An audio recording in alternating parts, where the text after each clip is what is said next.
What's going on, everybody? Welcome back to the Pure Buckets podcast. I am joined today with my two other co-hosts. How you guys doing? I'm doing pretty good. How you doing? Not bad. How you doing, Rohan? Just not gonna say anything 'cause I don't feel like it. What'd you say? It's funny. What did you I feel like say? saying anything. Oh, you're not saying anything. Word. Yep. Word. Rohan does Right. not feel emotion. He doesn't feel emotion. All Yep. right. Well, regardless, welcome back. If you have emotion or not, we're talking about basketball anyways. Nothing's gonna stop us. Today we have a bit of an interesting concept. I think we're gonna talk about. It's gonna be just a bit of a shorter one than definitely. We not anticipate our first video being a two-parter, 55, 56 minutes each. But we just got really into it. So today we're going to be talking about a good team and a bad team. So what we've done is we've all taken 6 different teams in total. We've taken one that we want to highlight for a couple, for a little segment on like why they're doing good right now and how they can probably, maintain being as good as they are at that playing level and hopefully like playoff aspirations and whatever. You could even pick a really bad team, but if they're in a good rebuild, if you wanted to, highlight that as well. But then we've also done a team that we think is playing really poor right now. So we're actually going to start off with the poor teams. And before we do that, just so you guys know, the TikTok right now, we posted our first video, blowing up. Vivian, tell us about the socials right now. We are actually kind of like TikTok kind of went dumb. Right now it's at 873 views. We have like 37 likes on it. It's kind of crazy. For us at Pretty happy least. with that one. Her turned out, especially for the first post ever. That's not Yeah, bad. yeah.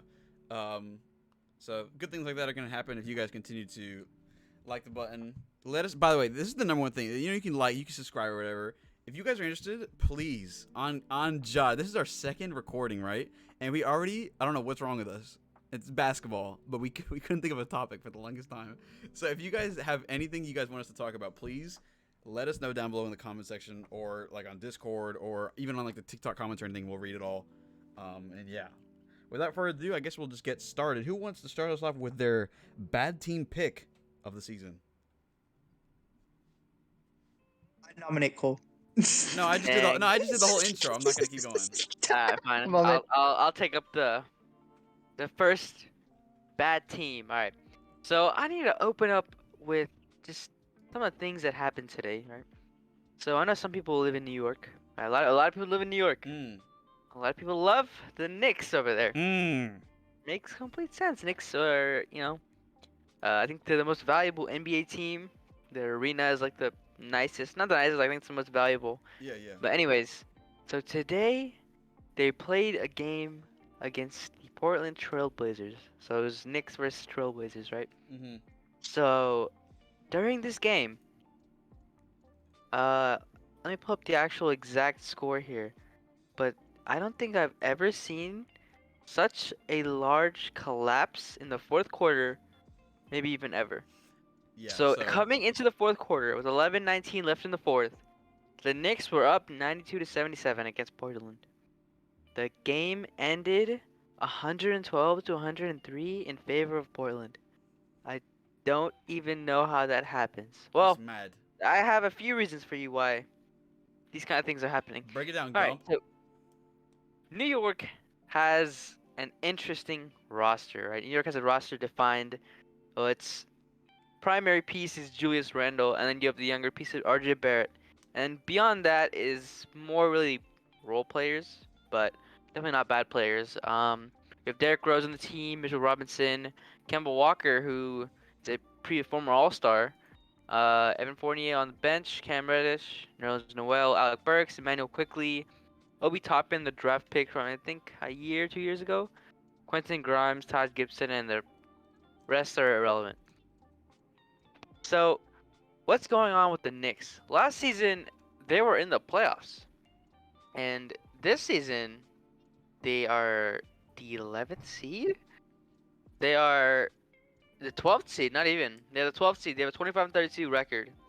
So what's up with the Knicks? Well, there's multiple things, right?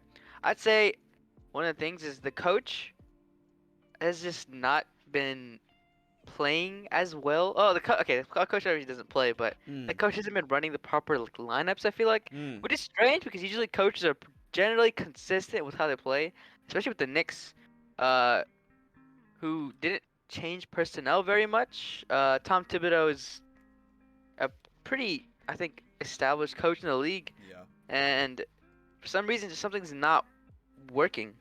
It's just not working. Well, The lineups aren't really working. Also, there's other issues. What were you saying? Go ahead.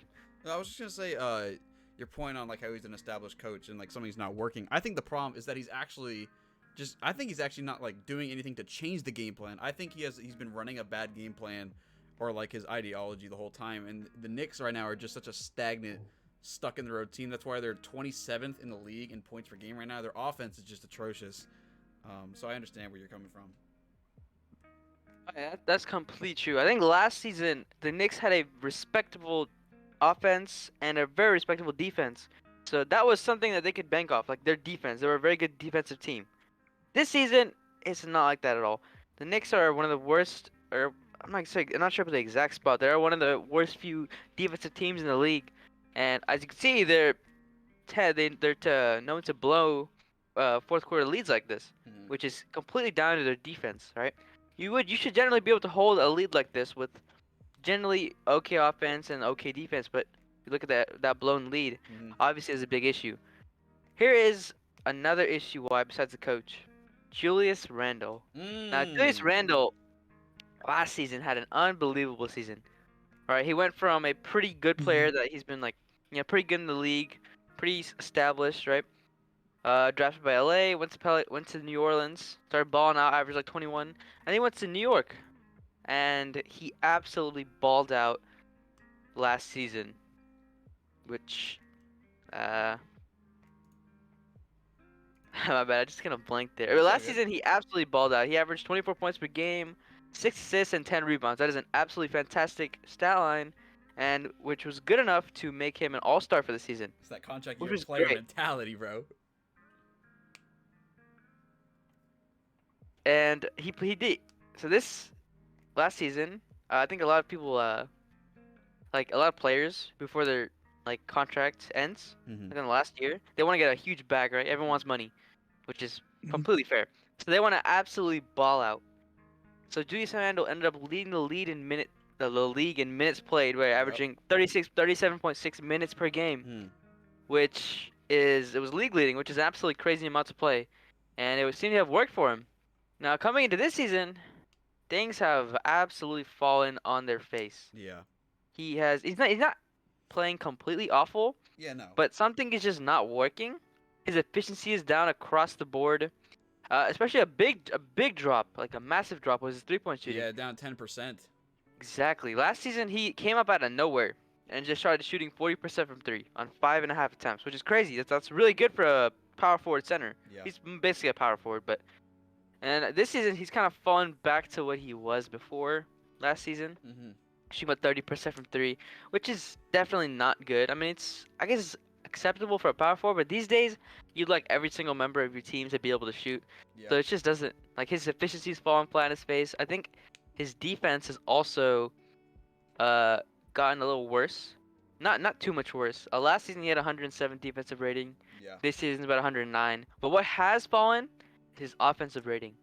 Last season he was 111. This season 103. I think you can attribute that to his efficiency, Mm. which just is not working, and I think that he is one of like the reasons for New York's struggles this season. Okay. Now, what's up? I was just gonna say. I mean, do you have more to say about the Knicks? I had one more thing. Okay, but just before you get to that, would you say that Julius Randle is the main reason why the Knicks are a 12 seed right now? Definitely not the main. The Knicks are a what's the word? A coalition of many different issues that all play into each other that just Okay. make it worse and worse. Like the coaching being inconsistent, or not being inconsistent, more like the coaching system not fitting. Because New York's very stagnant right now, and the coach is not just changing things up. So that's just kind of stuck there. Also, their role players are playing a little bit worse. Mm-hmm. Also, their main player, their biggest player, I think last season he was like top 10 in MVP voting. Julius Randle, now he's just fallen out of anything. He's not even an All-Star this year. So I think that plays into it. Yeah, I think a lot of factors just cause issues for New York. Mm-hmm. Okay then. So before we just move on to, we'll go to Rohan next. But I just want to ask. So I'll ask you. I'll just throw in like a couple pointers, and then Rohan, if you can also throw in a couple pointers if you want. The two things I also wanted to bring up, Vipin, that I feel like is important, because I actually completely agree with you about the Knicks definitely being a good team to highlight as like why they're so poor right now, because it is weird, like, you know, going from all the hype last season being like they were the Season 4 last seed, year. right? They were the 4 seed or I think something. so. They played they were a playoff 4 seed. They were Yeah, they so had the home good. field and stuff. Now look. But there's the two stats I wanted to bring up was that you said the Knicks this season are like really blowing games, like their defensive is like they're like blowing it away or whatever. Last season, the Knicks were number 1 in the league in opponent points per game average. Like they let up the least amount of points in the entire league last season, and their overall defensive rating last year was 3rd among the league. So that's one thing I wanted to bring up. So they have definitely gone down in that regard. So their defense is a lot like more sluggish. But the other thing I actually really wanted to bring up is that one of the most overlooked stats I feel like because when it comes to basketball, like it's kind of more looked at like in kind of like soccer, is the pace. And so the Knicks right now are second to last in pace, and that basically just means like how slow of play they're going with. And I feel like their pace being so low is what's contributing to them being one of the worst offensive teams in the league right now. I can see that makes sense. What'd you say? How about their defense? What is it now? Did you like compare their Yeah, so last season points allowed? they were first in opponent points per game allowed. This year they're actually not as bad. They're actually 8th, which is still not that bad at all. But it's like, you know, there's the gap, and then also they went from 3rd defensive rating to 13th, so more in the middle of the league. Yeah, their defense. While their offense has stayed the same. Their offense actually last year wasn't too great, but I think that defensive slip isn't. I'm pretty sure Tom Thibodeau is known for his defense, which is interesting. Especially last season worked out. This season, not so much. Yeah, Rohan, what do you think about the Knicks, Rohan? Nah, yeah, they definitely took a downgrade from last year. Especially talking about like their defense. It obviously got a lot worse. So would you Other say than it's more of like a 1 or 2 person problem, or do you think you agree with Vipin that it's more of like a collection of multiple No, issues? I think it's a collection. Yeah, it's probably a collection. But if there was like a key problem, it might be coaching. You think it's coaching? Okay. Yeah. All I know is that Knicks fans, the most dreadful thing to see ever in the world is the Julius Randle ISO play. I've seen that so many times. It is horrid to watch. But with that, I guess I feel like the pretty good argument. I think we can all agree with that, Vipin. So that was good. We'll move on to Rohan now. Rohan, who is your bad team to look at? So I picked the Pelicans. Okay. Interesting. Definitely not because I hate Cole and his favorite animal.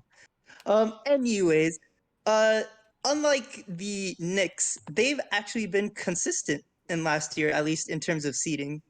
They were 11th last year too. True. So speaking on the main fact that I hate about this team, they have no depth. No depth. No depth. Their bench, there was one player who could score above 10 points. Yeah. That was Walker. They traded him. Yeah, they got rid of Alexander Walker. You're right. They also traded Josh Hart as well. Yep. But the main thing is that when Zion does eventually come back, I feel like he won't be in a better situation because they didn't make like the right moves for it. Mm-hmm. So they'll just end up as like I wouldn't say a bottom tier team, but like middle of the pack at best. Okay. Right? And also I just don't like I don't like the situation that they placed themselves in with their trades. The depth kind of doesn't really work out. Yeah. In terms of like overall team, I feel like it's just a team of like 5 decent to good players and then a pretty bad bench. Okay. I want to ask you just one question. Well, it's one question, then it might be followed up by another. So right now the Pelicans are the 10 seed, so that would put them in like that final play-in spot.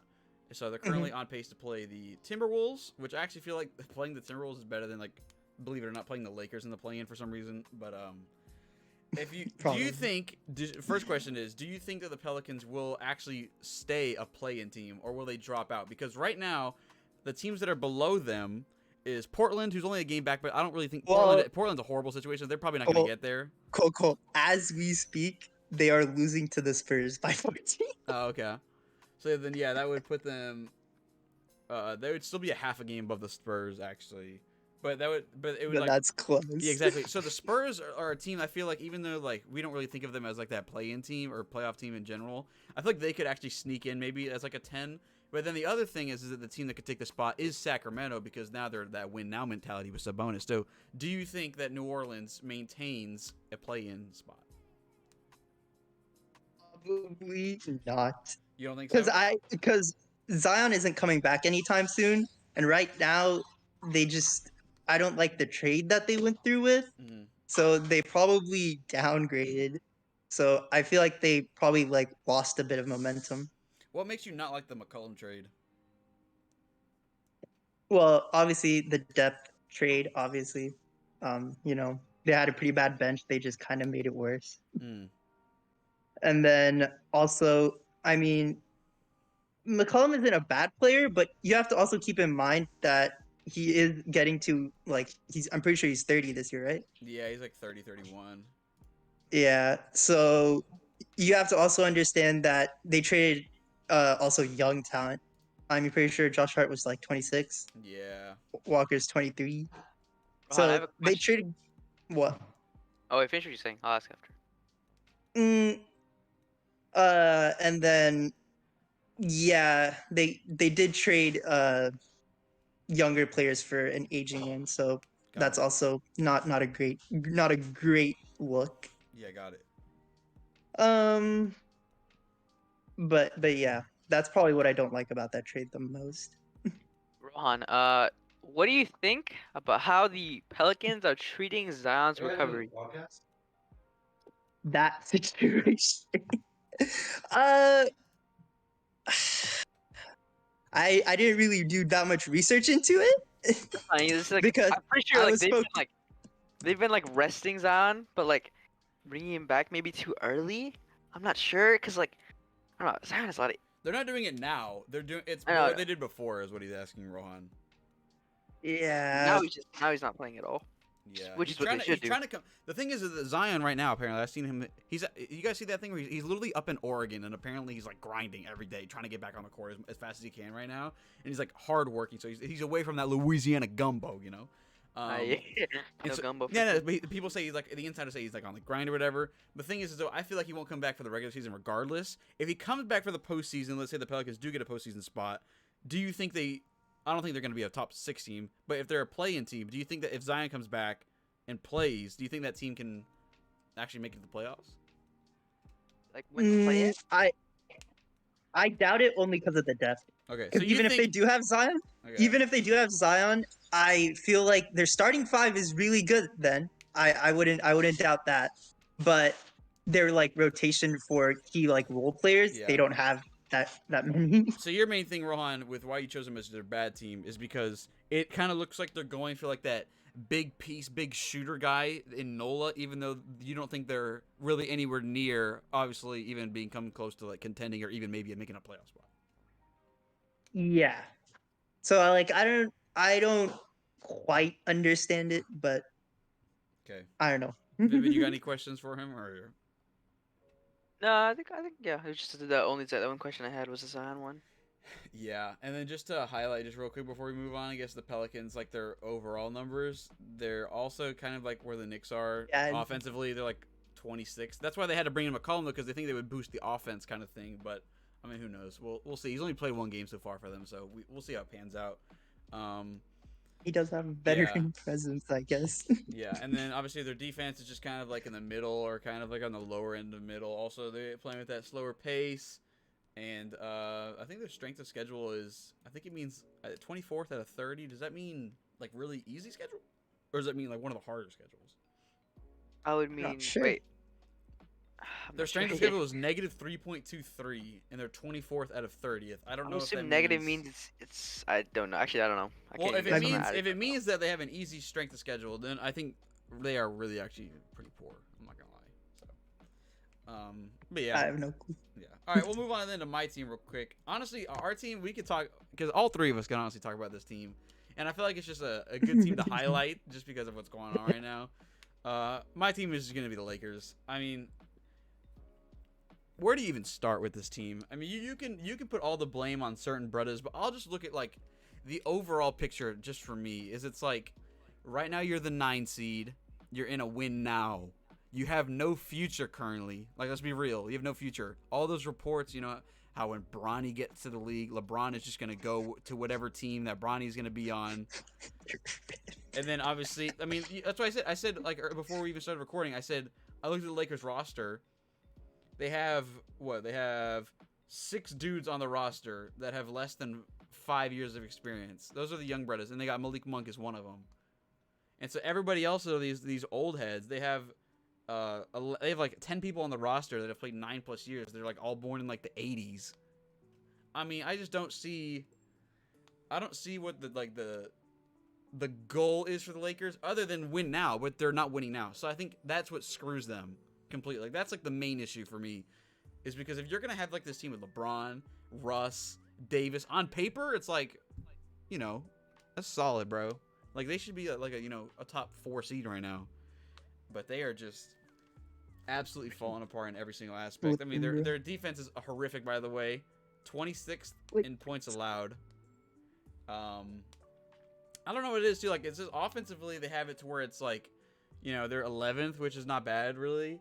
But when you watch the Lakers play, it just looks like everything is just so discombobulated. There's no synergy within the team.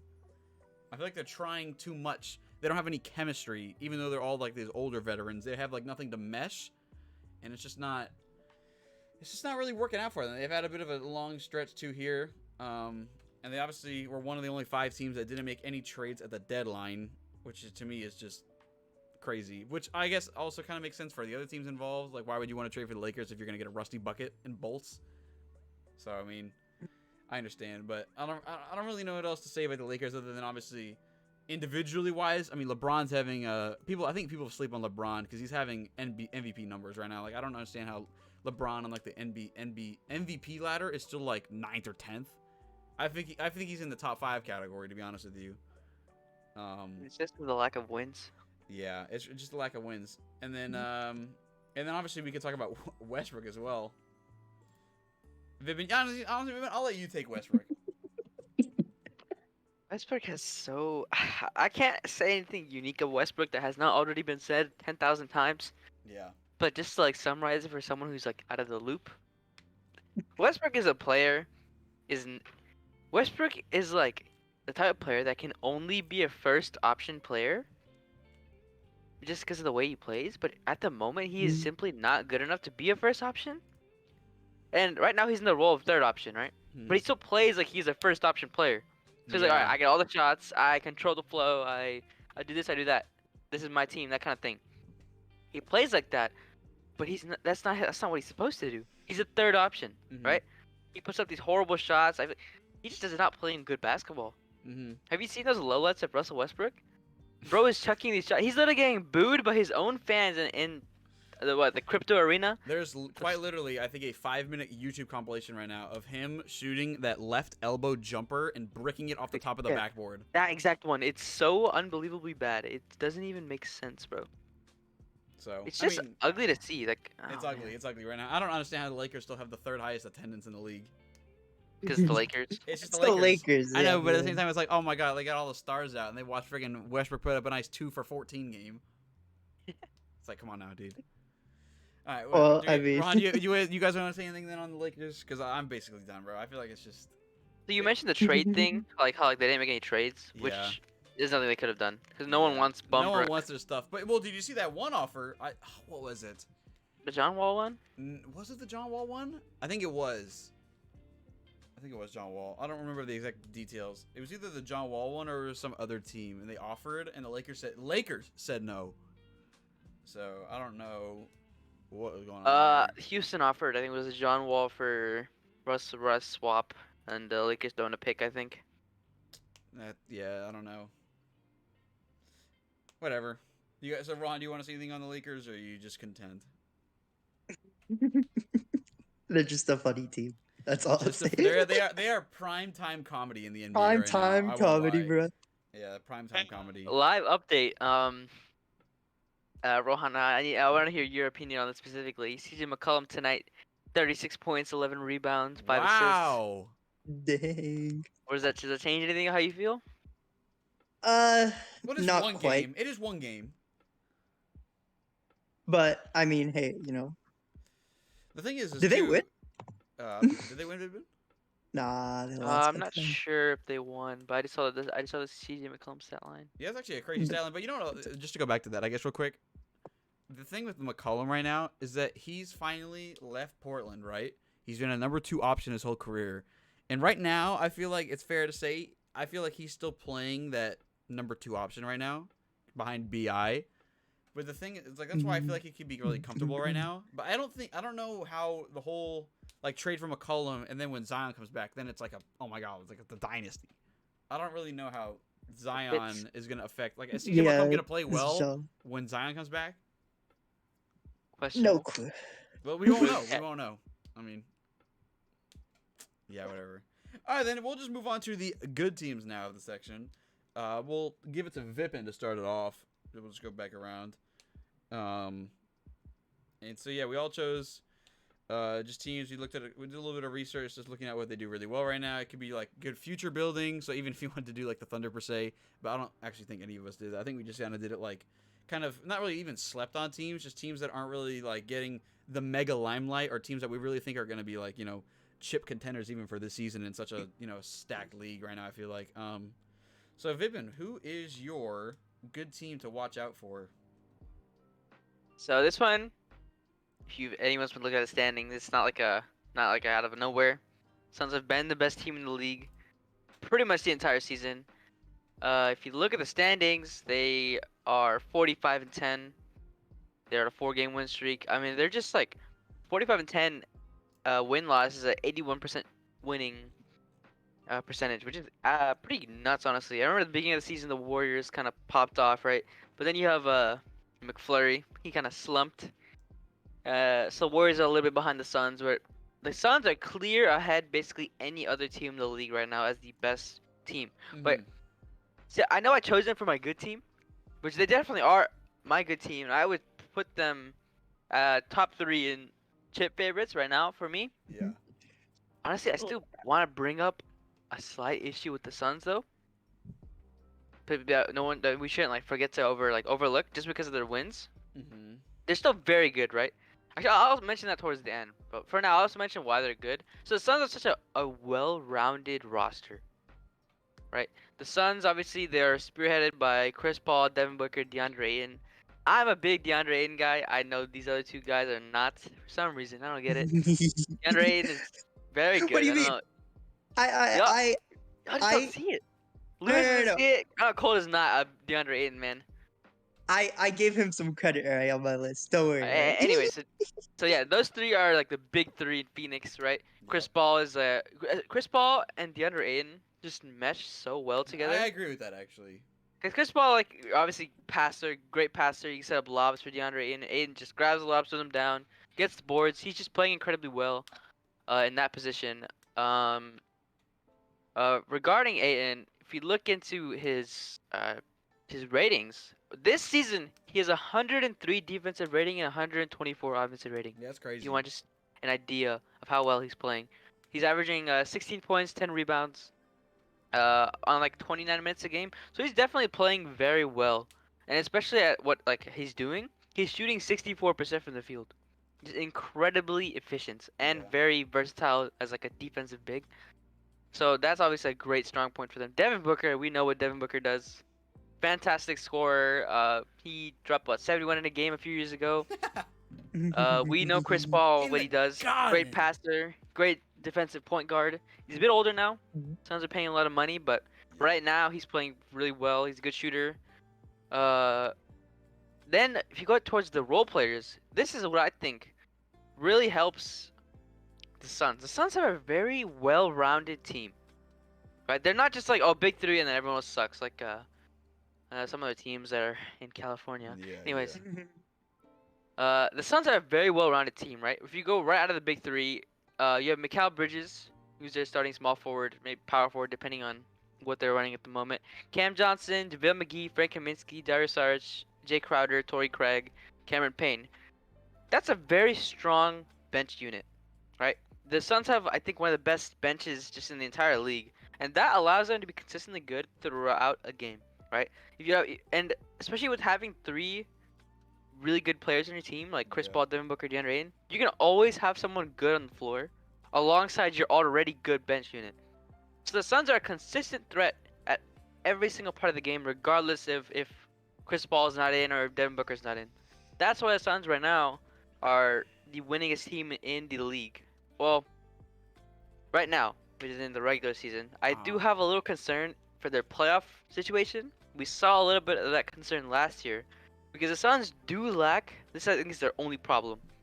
The only problem the Suns have is they lack a single true superstar.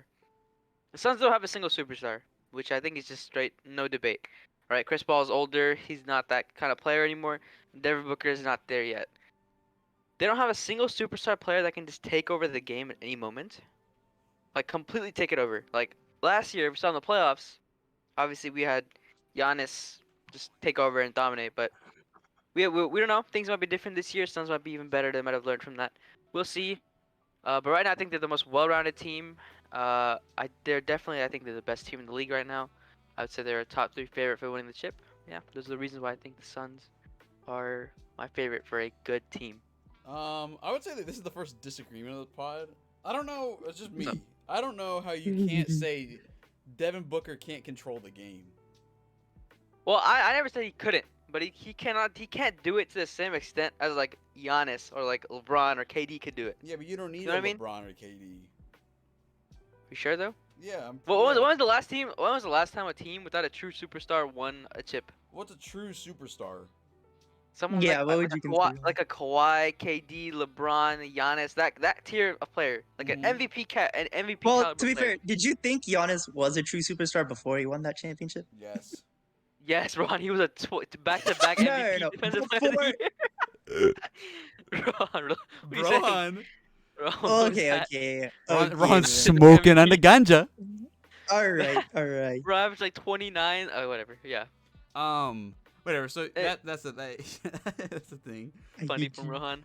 Actually, this brought up a topic that I wanted to talk about real quick. I saw a tweet today. We don't have to discuss it. I just want to hear everyone off the top of the dome what they think about this. Okay, you don't have to do research for this. I just want to hear your opinion. And it was a tweet by NBA Central, and it said one gotta go. I hate those. Those bug me out when it's like, they say you gotta cut a Kind of player. interesting. That was a nice discussion. And so they had 4 players up there. So one gotta go.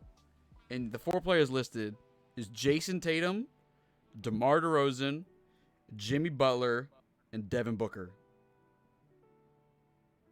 That's tough. And that was one of the hardest ones I think I've ever seen to date. I would probably get rid of. Jeez. If you want, So- if you want me to say it, what I Go ahead. was thinking, if it's one gotta go, because it's right now, one's gotta go. I have to go Tatum, I think. What's your reasoning for that?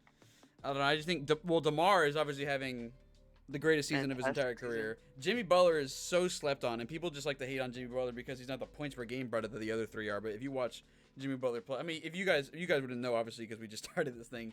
But the other brothers in the call know how highly I rate Jimmy Butler. When we did our list a while it's back. true. So I just Man, really really Jimmy likes Butler is Jimmy. he's just such a lockdown player too. He's, in my opinion, Jimmy Butler is what I consider a true superstar. And he is like one of those. He's kind of like Giannis in the defensive set, but he's more perimeter rather, because Giannis is more of like that interior defender. Yeah. I think Jimmy Butler is the Giannis of the perimeter. I just think the way Jimmy plays and his mid range and just everything about his offensive game is so polished. So I feel like Jimmy Butler's too good. And then obviously I rate Booker really highly too. It's either Booker or Tatum to me. And the only thing is that Tatum, all he does is just he has to carry a Celtics team, where obviously Booker doesn't have to carry necessarily. I just feel like Booker is just way more proven to himself, and he's just, I don't know, I feel like he's just a better player. That makes sense, yeah. What do you guys think about if you had to take off one of those 4, who would it be? I would go. Well, okay. There's various ways you can look. Like, I'm guessing the way this wants us to look at it is like, which is like the worst player here. Yeah, one's got to go. You have to keep the other 3. One's got to go. It's definitely not Jimmy Butler. We've seen what he does in the Nah. playoffs. Not Jimmy Butler. Who was the other one? It It's was DeMar, Jason. Booker, and Tatum. Definitely Yeah. not DeMar. DeMar's going stupid with all those game winners and stuff too. He's playing crazy. Definitely not those two. Between Tatum and Booker, I will roll with you. I think Tatum gotta go. We all picked Tatum. I think we can just consensus agree on that. Okay. I mean, it's really hard though. Like Tatum. It is very hard. I think Tatum I think is. I put literally- Tatum Yeah, and Booker on Booker- on the same tier. Yeah, I think Tatum is one of the biggest bright spots in the Celtics franchise in the last decade. True. So like, Yeah. arguably even the greatest. But you know, Mm. it's tough. It's really tough. I just wanted to do a quick intermission there. So we all said Jason Tatum. So funny enough. Even though Vibin's a Suns hater. So we're gonna move on. We're gonna move about. Oh, the last thing I want to bring up, by the way, is remember how I said strength of schedule, and we were looking at the Knicks. I was looking at the wrong stat. It was actually it's something called the simple rating system, and it kind of like it says it takes into account average point differential and the strength of schedule. And so just on Vipin's case about why the Suns are, Vipin, you say like the Suns are the best team in the league for a reason. Yeah. Yeah. So the Suns right now, obviously we know they're first in the league in wins. They are first in the league in margin of victory. They are first in the league in that simple rating system. They are third in offensive rating, fourth in defensive rating, a top 10 team in their pace that they play with, and their 3-point attempt rate is actually bottom 4 in the league, which is crazy. And they're like that, and they're a top 5 team in efficiency, field goal percentage. They don't turn the ball over as much. They're not even gonna get to the line. They're just like a real pound in like mid-range 2 kind of team, and I mean they just don't miss really. So I think that just goes to show that the Suns are just that insane. So, if anyone else have anything to say about the Suns before we move it on? I think we covered everything. Yeah. Yeah, Chris Paul for MVP. All right, Rohan. Relax. Rohan, who is your deadly team to look out for this season? Well, the team that I will probably go with is the Cleveland Cavaliers. Right? They're second in the East right now, right? Second in the East. Right? Probably wasn't expected compared to last season. Yeah, absolutely. They were dead last. So yeah, they definitely did some big improvements during the offseason, you know. Well, you know, they're kind of like I want to say almost the exact opposite, not quite, of the Pelican situation. Interesting. At least to me, based on like the players they have, because I feel like the team, like the starting 5 is also pretty decent. I mean, probably not as good as the Pelicans, but they have a way deeper bench. Yeah, a way deeper bench and rotation players for the starting 5. Yeah. And also, I'm pretty sure they have the 3rd best defensive rating in the league, right? Yeah, 3rd best defensive rating, and they are number 1 in the league in opponent points per game. So they allow only 102 a game. Yeah, What do you think about I'm blanking on his name. The 3rd overall pick. Garland or No, the recent one, the center. Mobley. Mobley? What do you think? What do you think about Evan Mobley? Well, he's kind of my guy because I picked him in fantasy, even though I don't play. Absolute goat.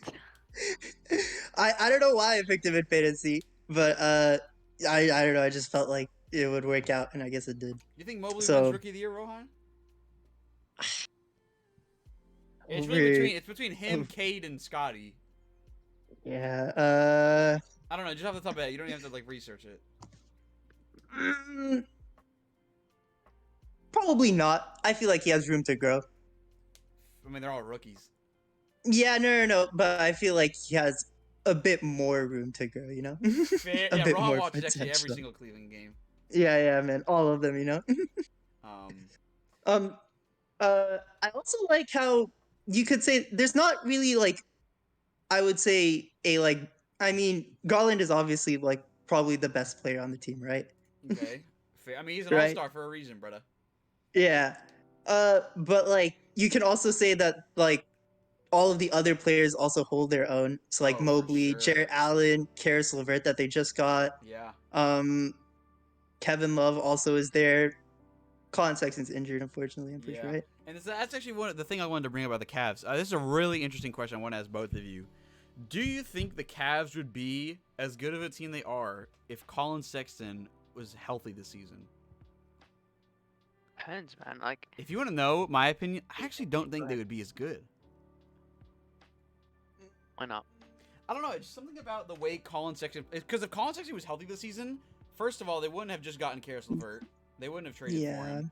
And then the other thing is, I feel like then the offense would run through Sexton because Sexton has been that brother in Cleveland the last couple... Even though he's been injured constantly, for some reason they hold Sexton to such like a high, like he is to the Cavs, I feel like mentally what the Fox is to the Kings for some reason.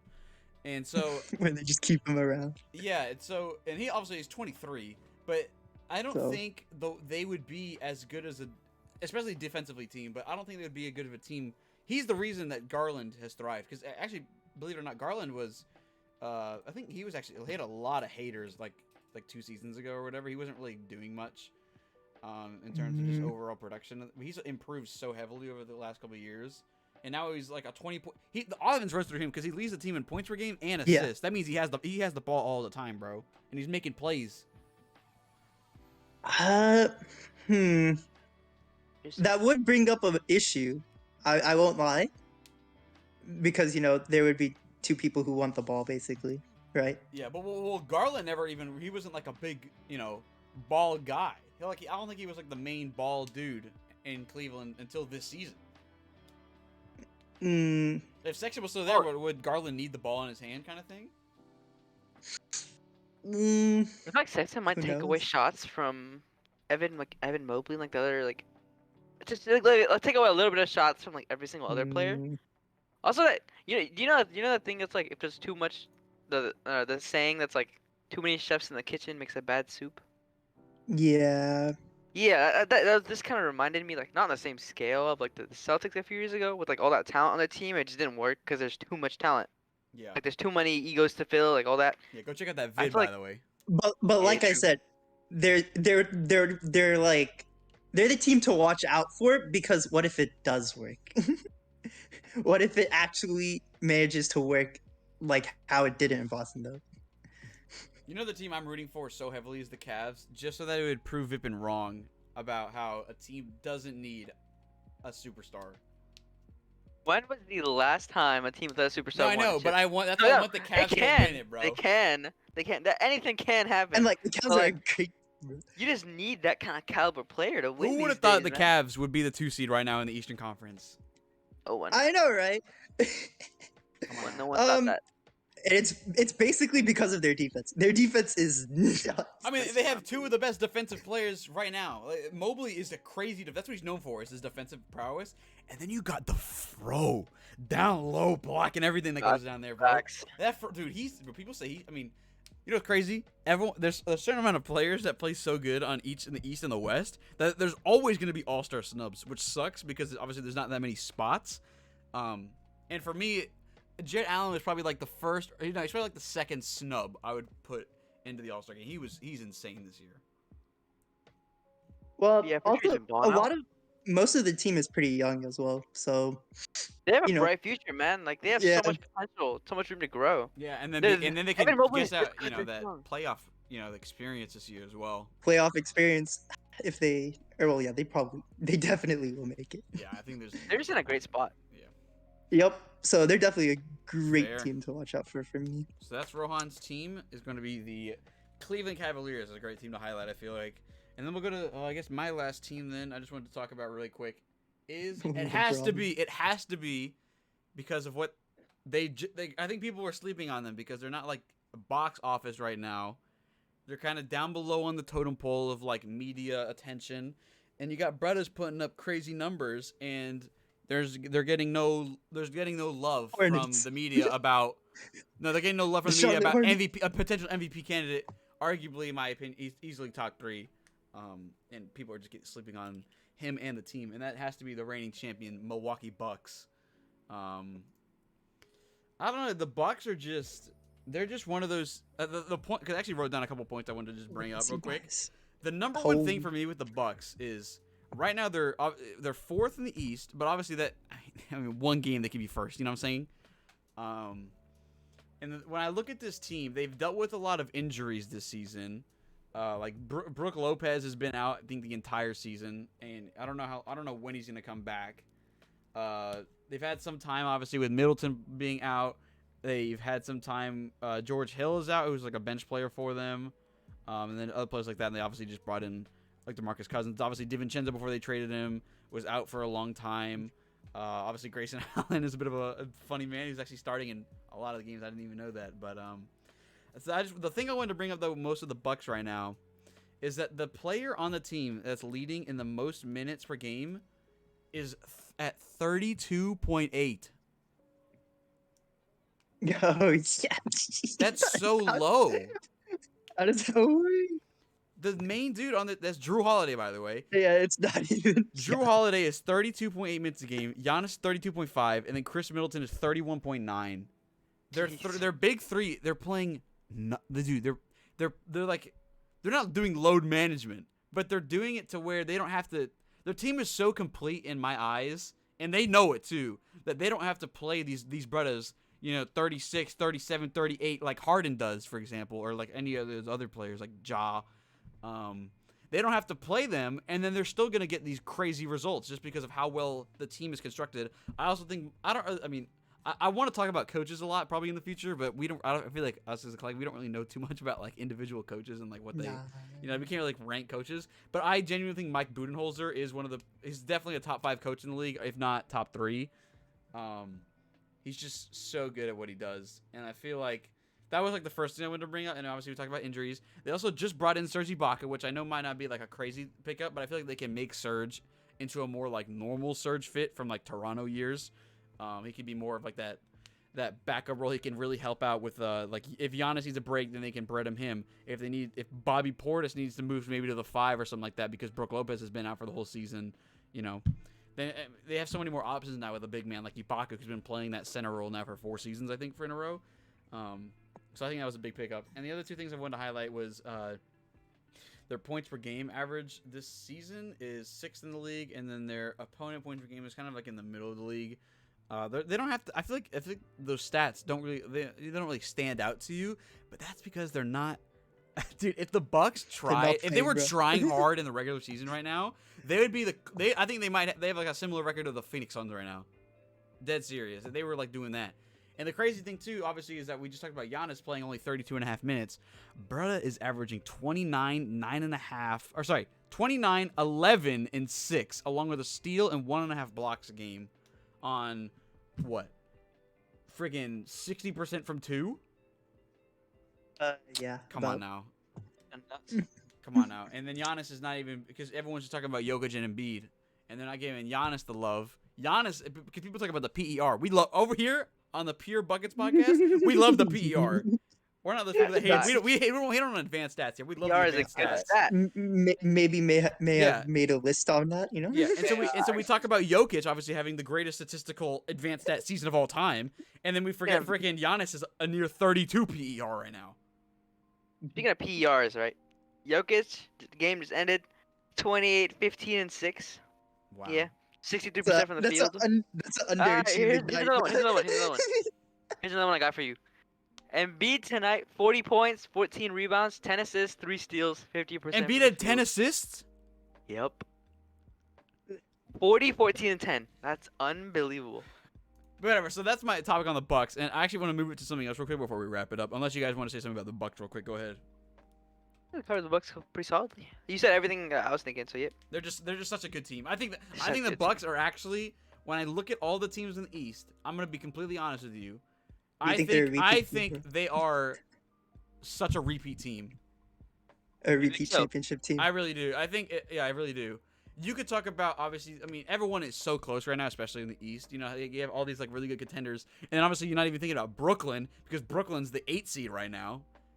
So Brooklyn still comes into play. Boston has won like 10 straight or something ridiculous. Toronto's been playing out of their minds. Philly's going to be a surge now. And then freaking Chicago, Cleveland, and Miami are just playing crazy as well. I think Milwaukee still, for me, is the favorite. The repeat. I can totally see that.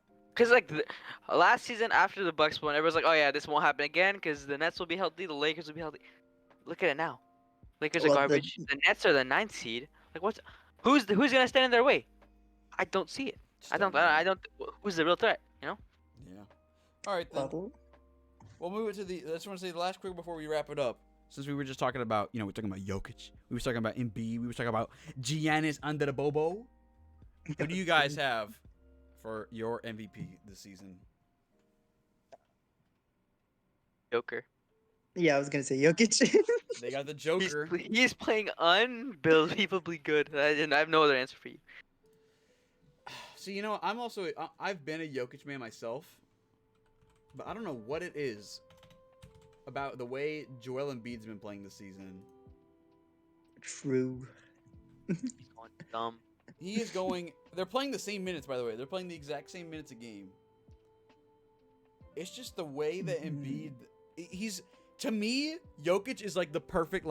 He's such a crafty player, and he just does everything so perfectly. But if you go in the playoffs, would you rather go up against? If you're let's say you're a center, would you rather go up against Embiid or would you rather go up against Jokic? Personally, I would much rather go up against Jokic. If I have to guard Embiid, bro, I'm getting bodied. And I feel like that's Embiid, in my opinion. Wait, but here's the Embiid is he's like a big body muscle player. Yes. Jokic is like finesse, bro. I know. He's Stopping finesse. Jokic is so much harder than stopping Embiid. I don't know how you can stop a freight train though. Okay, but you can shut down a freight train easier. See, but to me, It's hard. It's easier to disassemble. Yeah, I feel like a it's bicycle than it there's is players like in the a league jet who can engine, stop bro. him. Stop a train like that. like a Rudy Gobert can shut down Joel Embiid. A Rudy Gobert cannot shut down Jokic. But I feel just like got that it on would air. be You a think lot Rudy harder. Gobert can shut down Joel Embiid? Probably not, but he's the best Oh, shot at well, it. now he's going back on his word. It depends, man. What do you mean it I depends? think Rudy Gobert can do a better shot of stopping Joel Embiid Okay, than there he you can go. Jokic. Okay. I don't know about shutdown. Maybe he can, maybe he can't. Who knows? But he'll do more damage to Embiid than he will Jokic. Yeah. You could probably just contain him Jokic is for more of a bit. paint presence, right? No, Yeah. whoa. Joel is more of a paint presence, right? Paint Yeah, presence. He does a 100%. little bit of other stuff, but Jokic is just an all-around offensive machine, and he's playing so well defensively this season. He's just better. Word. better. All right, so I Vipin's just got think Jokic. he's a better overall player. Fair. Vipin's got Jokic. Rohan's got Jokic. And for me, for the time being, I'll also go with Jokic. But I think Embiid right now is the most dominant player in the league.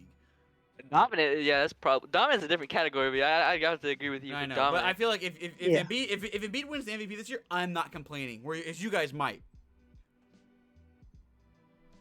I wouldn't complain. I don't Yeah, I know. wouldn't complain Vipin, just get it The on air right Sixers- now. Let it out. The Sixers are gonna win more. Vipin, than let it the out. bum Let it out. Jokic No, is. let it out. Do you like Joel Embiid? I don't like Joel Embiid. Exactly. He's a hater. I'm just a hater. I am a Joel Embiid hater. There it Joel is. Embiid. I just don't like him. Crazy. Anything I stuff. say against I don't him hate him. is biased. I am saying it right now. It is 100% Crazy. influenced by bias. Crazy. Whatever. All right, Ron. Well, Do you want to take us out here? I've never done it before. It doesn't matter. but, This is a first time for everything. Okay, well, thanks for watching, everyone. Or all two people who probably are watching this that aren't our friends. Yeah, some nice views lately, more than two. Facts. Hopefully.